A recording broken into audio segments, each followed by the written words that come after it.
بسم اللہ الرحمن الرحیم۔ السلام علیکم۔ ہمارا ٹاپک ہے نظریہ یا آئیڈیالوجی۔ لفظ آئیڈیالوجی آئیڈیا سے نکلا ہے، اور آئیڈیا کا مطلب ہوتا ہے کوئی خیال، کوئی منصوبہ، کوئی پلان۔ تو اس لحاظ سے آئیڈیالوجی یا نظریے سے مراد کوئی منصوبہ یا پروگرام اور ایسا منصوبہ یا پروگرام بنانا جس کی بنیاد کسی فلسفے، کسی فکر یا کسی سوچ پر رکھی گئی ہو، اور اس منصوبے یا پلان میں انسان کی زندگی کے تمام پہلوؤں کا حل موجود ہو۔ یہ ہے ایک سمپل سی تعریف نظریے کی۔ ورلڈ انسائکلوپیڈیا کی روح سے نظریہ کی تعریف ہے: نظریہ سیاسی اور تمدنی اصولوں کا مجموعہ ہے جس پر کوئی قوم یا تہذیب کی بنیادیں استوار ہوتی ہیں۔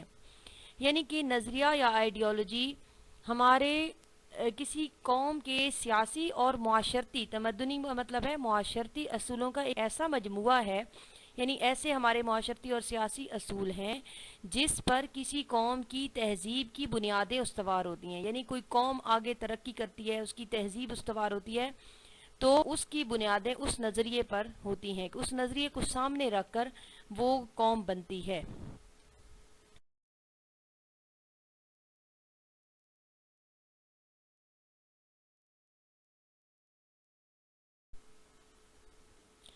نظریے کے بارے میں ہم نے پڑھ لیا کہ نظریہ یا آئیڈیالوجی کیا ہوتا ہے، کہ ایک ایسا منصوبہ یا پلان جس کی بنیاد کسی سوچ، فلسفے یا تفکر پر رکھی گئی ہو۔ اب ہم بات کریں گے نظریے کے ماخذ کے بارے میں، کہ نظریے کے ماخذ کیا ہیں، یا وہ کون سے عوامل ہیں جن پر کی نظریے کی بنیاد رکھی جاتی ہے یا جن کی وجہ سے کوئی نظریہ وجود میں آتا ہے۔ تو نظریے کے ماخذ 5 ہیں، جن میں سب سے پہلا ہے مشترکہ مذہب۔ مشترکہ مذہب یعنی کسی قوم کے لوگوں کا مشترکہ مذہب سے منسلک ہونا بہت ضروری ہے، پھر ان کے درمیان کوئی نظریہ جنم لیتا ہے۔ مذہب جو ہوتا ہے وہ صرف چند عبادات کا مجموعہ نہیں ہوتا، بلکہ انسان کی پوری معاشرتی زندگی پر گہرے اثرات رکھتا ہے۔ ہر مذہب ہر معاشرہ اپنے اپنے مذہب کے مطابق اپنے تعلقات کو استوار کرتا ہے۔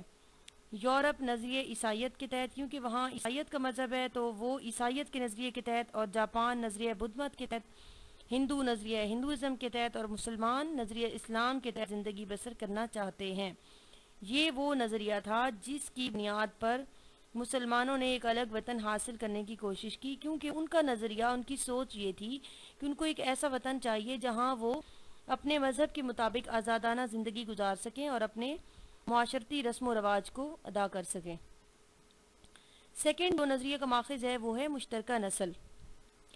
تو مشترکہ نسل سے ہی مشترک نظریات جنم لیتے ہیں، یعنی ایک ہی نسل کے لوگ جہاں رہتے ہوں گے، ان کی سوچ ایک ہوگی، ان کے خیالات ایک ہوں گے، تو اس کی وجہ سے ان کی آپس میں ہمدردی اور اخوت کے جذبات بھی زیادہ ہوں گے۔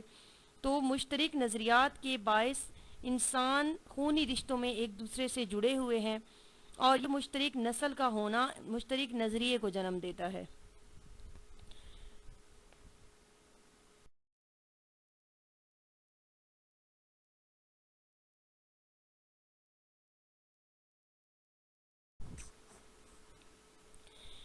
نظریے کا تیسرا ماخذ ہے مشترکہ زبان اور رہائش۔ جس معاشرے میں لوگ ایک ہی زبان سے تعلق رکھتے ہوں گے اور ان کی رہائش کا نظام ایک جیسا ہوگا، تو لوگ اپنی مشترک زبان کے ذریعے ہی اپنے جذبات اور احساسات اور خیالات کو دوسروں تک پہنچاتے ہیں، جس سے نئے نظریات تشکیل پاتے ہیں، نئے نظریات جنم لیتے ہیں۔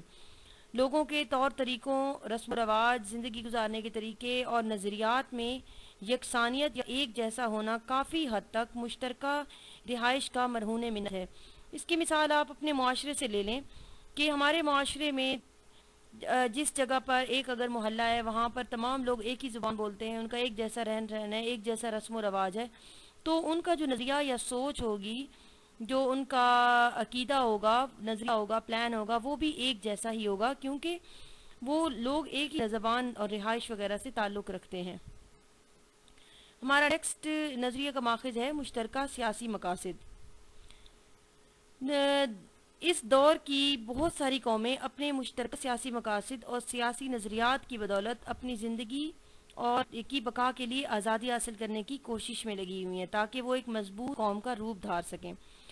آپ قیام پاکستان کی مثال لیں، کہ مسلمانوں نے جب الگ وطن حاصل کرنے کی کوشش شروع کی تو ان تمام وہاں جو ہندوستان میں متحدہ ہندوستان میں جتنے بھی مسلمان تھے ان تمام مسلمانوں کے سیاسی مقاصد ایک ہی تھے.